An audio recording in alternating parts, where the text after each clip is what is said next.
Previously on Bottom Feeders. Wow, this might just be a wake-up call. Gotta think about this job, I guess. Maybe I can get something I can tolerate. Gotta keep going. Not going forward, you're standing still. I'll do whatever it takes. It's always just going to be as much fishing as I can do. I might have some new help today. Business has definitely picked up a lot, and it's now turning to the point where it's getting a little stressful. Hold on, Is that too much? Forward? Loop it, no! I think I found good help, and then they turn out to be no good. Right back to where I started. Carp, sheephead, buffalo, and suckers. For most Americans, these bottom feeders have no place in our lakes or on our plates. But there are fishermen who have found opportunity.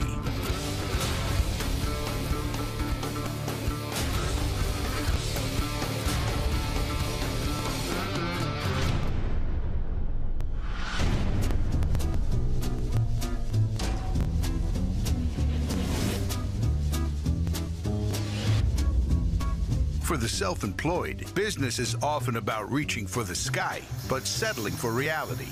But in Prairie du Chien, Wisconsin, fish market owner Jeff Ritter can't help dreaming big. This is our dried fish for the app. Ooh, this is some good stuff. I've got goals to keep growing a little bit every year. We're gonna do whatever it takes to keep those orders filled and keep going. It turned out wonderful, to be honest with you. This is Ron, Jeff's only full-time employee. Well, I don't know if it's not worth it, but it's What do you mean you don't know it's not worth it? We know it. Every smoker full here right now, $300-400. yeah, but we got to go catch fish too, and we don't have enough for the orders right now. How do you make more if you don't take on more, I guess?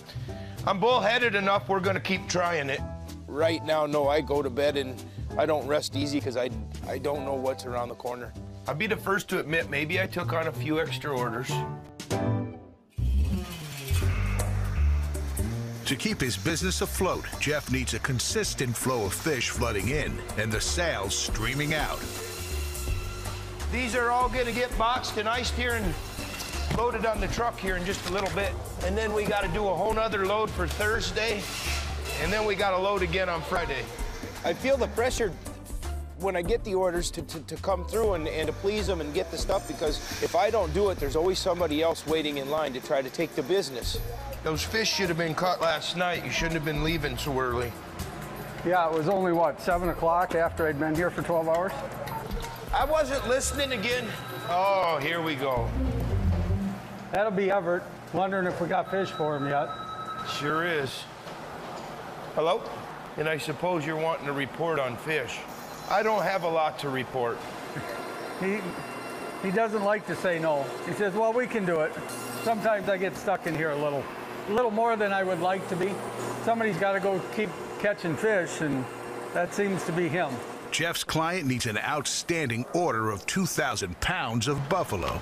I think in my mind that I will fill it. Yeah, I'm taking a big risk at letting somebody down, but we've been floating along this far. Let's hope we can keep doing it. 40 or 50 boxes that we don't have. It's kind of overwhelming is what it is, but I guess that's a good thing.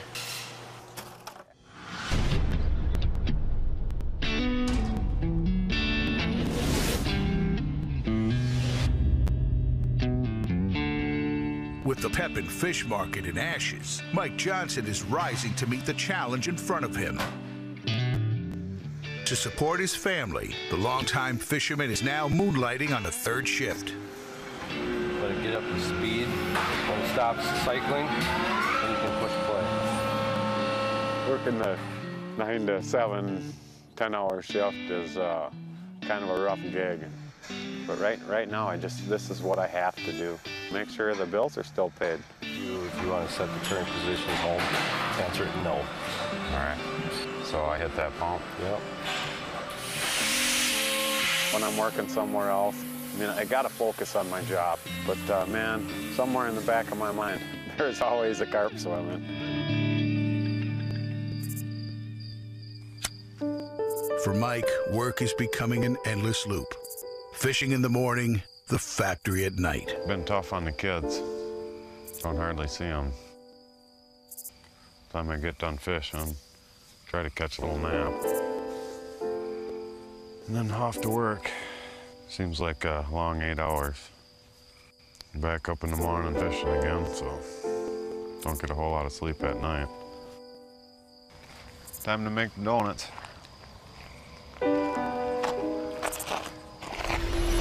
How many pounds of fish are commercially harvested each year in the state of Minnesota?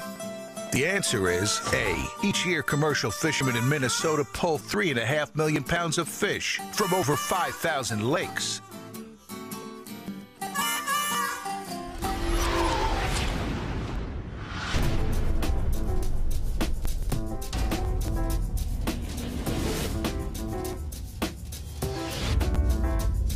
Back at the market, Jeff and Ron are rushing to get shipments out the door before they can start working on the outstanding order of buffalo. We got to get all this stuff going. This is what slowed down our catching our own fish. We get so busy, we haven't had time to go out. Hopefully, we'll figure that out. There's not a fish in the cooler, so now we got to go figure out where we're going to get another load of fish for the order that I just took on. Got to keep hopping. We might as well load that van before we go anywhere. How's that sound? Yep. These are all headed towards Minneapolis. Thank God for all this paperwork. With an order to fill and the day slipping away, Jeff calls in a favor. We could use about 16,000. I mean, you can fish wide open on them buffalo if you want to. We'll bring up a few buffalo tonight, then. Okay, sounds good. He's always telling me about how many fish he can catch. I'm not really sure what the odds are. I haven't seen him perform on his own, so I really don't know, but I'll keep my fingers crossed. Now, what are you going to do besides around? I'm getting sick of this. I guess I'm gonna go check them nets, gill nets I got out. Ron's gonna have to go one way, I'm gonna have to go another. We are definitely on a mission. We need buffalo. I gotta go move these hoop nets that were put in the wrong spot, and we won't say who did it. Okay, let's get out of here. Jeff and Ron are heading for separate fishing spots, 50 miles apart on the Mississippi. Well, it's nice to be, out of the market for just a few hours at least in a day. One thing that would help is to have another 1 or 2 guys that can help, full time. Take this just in case we catch a couple. Placed correctly, a hoop net is an effective tool. The ideal position is on a bank in a steady current. That's only a day and a half of setting, so good jig of catfish. Poor Ron thinks that I got to start telling people no, and I probably will sometime. I can't promise that. I don't look pretty. Downriver, Ron must raise his gill nets. Well, I got a jug hooked on there somewhere. I just got to figure out where it's hooked and if I can get a hold of it. I don't know how I'm going to do this. That ain't going to work. And I hope I don't lose a net. I gotta figure out what I got to do with it. That's my problem, and I ain't not exactly sure. That ain't going to hook. Nope. I got to call Ron and see if he's catching. Hello. What are we up to? Trying to get logs off of buoys. I got about a 45-foot tree. I don't care about a tree. We need buffalo, and it's like, whenever he starts talking like that, it's like, oh, we're in trouble. Are you serious?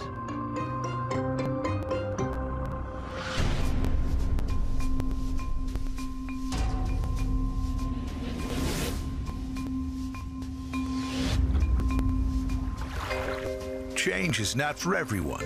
While some might easily give in to the tide, others push back against the power of the wave. In Pepin, Wisconsin, fisherman Rick Johnson is fighting the current. Hope we get some buffalo for Jeff today. Gave me a call kind of out of the blue, so just kind of out looking around, see what I can get for him. With the market burning down, it was kind of a iffy situation for a while, but hopefully this works out. He can take some fish from me and keep on fishing. The right kind, anyways. Without the Pepin market, fishermen in the upper Midwest are struggling to sell their catch. The market burning down, it's made it a little tougher to find a place to sell my fish, but I always will persevere, I think. I'll do whatever it takes. It's always just going to be as much fishing as I can do.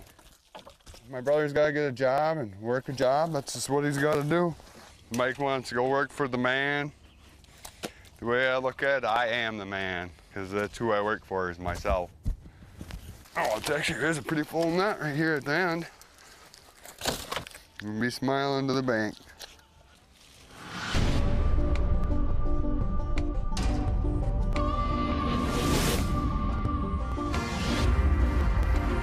Hopefully we don't get a storm.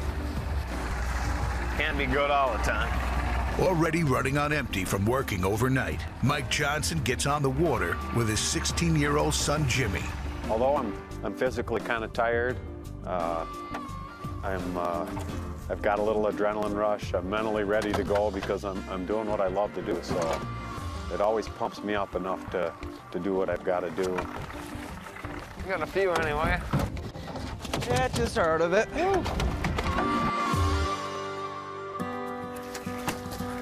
Make sure you turn them heads up on them big suckers. I think the river calls to him as much as me. It's one of those things. He was brought up around the river and watching me work and work hard.